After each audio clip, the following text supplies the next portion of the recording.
प्यारे बच्चों, welcome to my channel Verma study 2020 book लाना।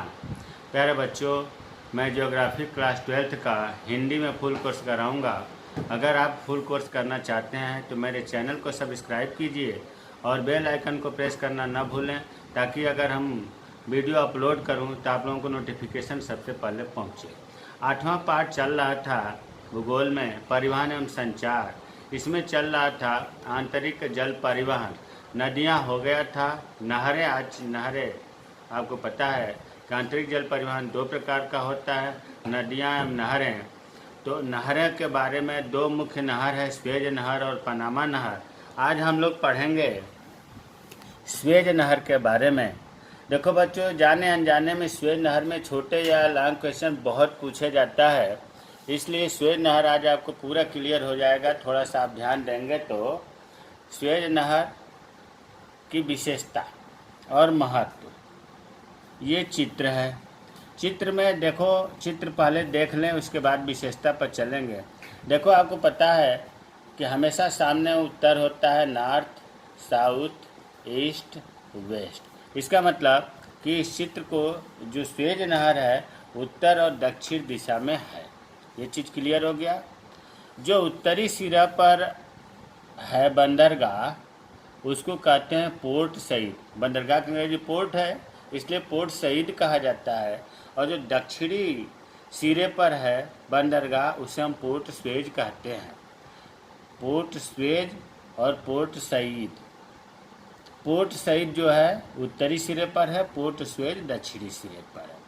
अब देखो, जब ये बंदरगाह है तो यहाँ निश्चित रूप से सागर या महासागर होगा, तो भूमध्य सागर है। भूमध्य सागर के किनारे पोर्ट सईद बंदरगाह स्थित है। उसी तरह से लाल सागर के किनारे पोर्ट स्वेज बंदरगाह है। तो ये देखो, दो बात हो गया कि स्वेज नहर भूमध्य सागर और लाल सागर को जोड़ता है। स्वेज नहर पोर्ट सईद और पोर्ट स्वेज को जोड़ता है। और इस स्वेज नहर में मुख्य बात यह है कि 3 झील है। लिटिल छोटी झील है जिसको कहते हैं लिटिल बीटर झील, और बड़ी झील है उसे कहते हैं ग्रेट बीटर झील, और तीसरी झील है तिमसा झील। इसके किनारे किनारे स्वेज नहर का आप देख रहे होंगे रेलवे लाइन भी गया हुआ है, जो चित्र से दिखाई दे रहा है। तो यही बातें मतलब स्वेज नहर की विशेषता में। पहली विशेषता तो यह है कि स्वेज नहर कहाँ है, तो मिस्र में है। मिस्र में दो महाद्वीप मतलब अफ्रीका और एशिया महाद्वीप के बीच में जो स्थल संधि है, जिसको हम थल डमरू मध्य कहते हैं, को काट करके मानवकृत जल मार्ग बनाया। मतलब इस नहर को अफ्रीका और एशिया महाद्वीप के बीच में जो जोड़ है, जो संधि है, वहाँ काट करके बनाया गया है। कहाँ? मिस्र में। तो दो बातें इसमें क्वेश्चन छोटे छोटे बहुत बनते हैं। स्वेज नहर कहाँ है, तो मिस्र में। किन दो महाद्वीपों के बीच में बनाया गया है, तो अफ्रीका और एशिया के महाद्वीप में। ये मानवकृत मतलब मानव निर्मित, कृत नहीं बल्कि मानव निर्मित जल मार्ग है, मानव द्वारा बनाया गया है, प्रकृति द्वारा नहीं है ये। अब आगे स्वेज नहर के उत्तर में, अभी हमने बताया कि स्वेज नहर के उत्तर में पोर्ट सईद और दक्षिणी सिरे पर पोर्ट स्वेज नामक बंदरगाह है। थोड़ा आप ध्यान देंगे तो पूरा क्लियर हो जाएगा, याद रहेगा हमेशा के लिए।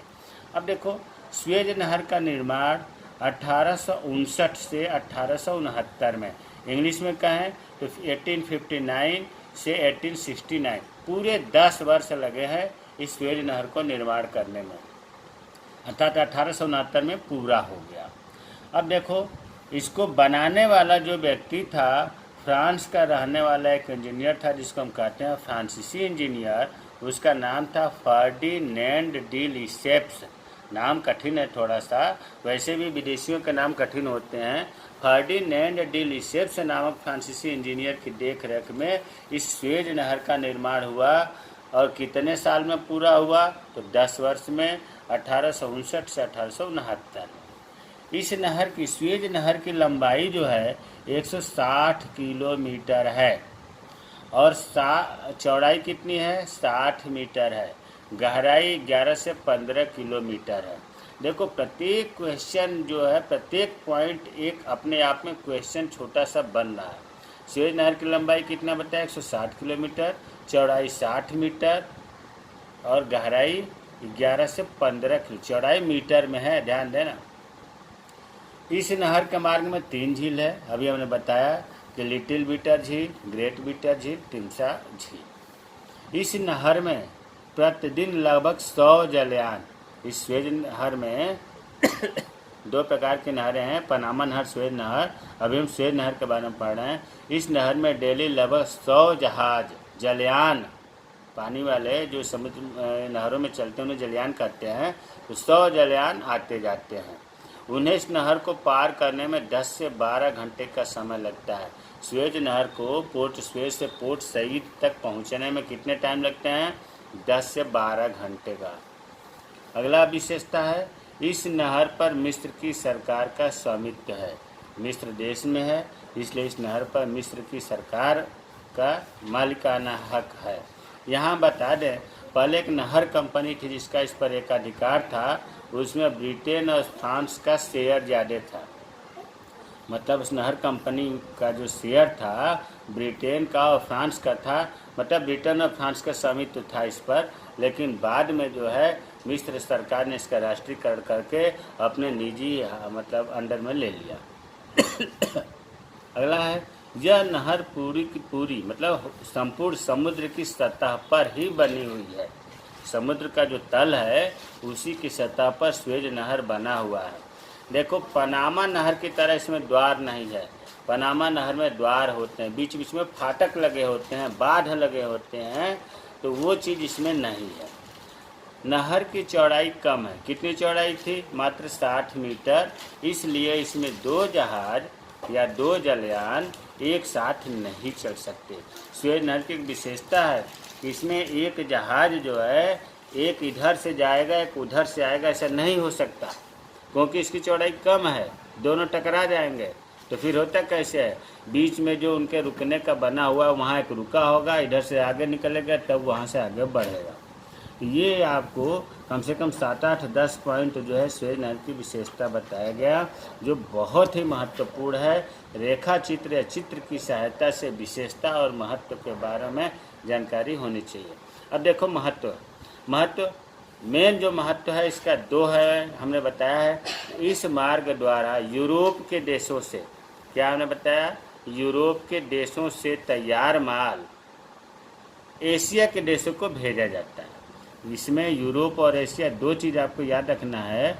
यूरोप के देशों से तैयार माल एशिया के देशों को भेजा जाता है। अब प्रश्न उठता है कि यूरोप के देशों में तैयार माल क्या होता है, जैसे मशीनें, वस्त्र, रासायनिक पदार्थ, औषधियाँ, लोहे का सामान आदि। ये जितने भी यूरोप से तैयार माल होता है एशिया में भेजा जाता है, एशिया के देशों में इसी नहर के माध्यम से।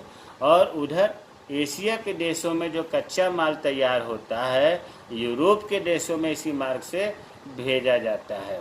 अब एशिया के देशों से कच्चा माल क्या क्या हो सकता है, ऑस्ट्रेलिया में गेहूं और ऊन, ऑस्ट्रेलिया से गेहूं ऊन जाता है यूरोप में, न्यूजीलैंड से मक्खन जाता है, भारत से चाय, तिलहन, जूट का सामान जाता है, जावा देश से चीनी जाता है, श्रीलंका से रबड़ जाता है, मलया से टीन जाता है, म्यांमार से पेट्रोल जाता है।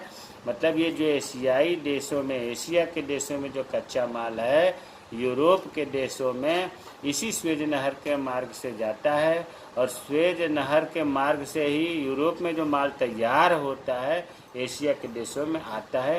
ये बहुत ही महत्वपूर्ण इसका स्वेज नहर का कार्य है या महत्व है। दूसरा है ब्रिटेन। देखो, ब्रिटेन ऐसा देश है कि स्वेज नहर से उसका बहुत विकास हुआ है, और भी देशों को हुआ लेकिन ब्रिटेन का सबसे ज़्यादा हुआ।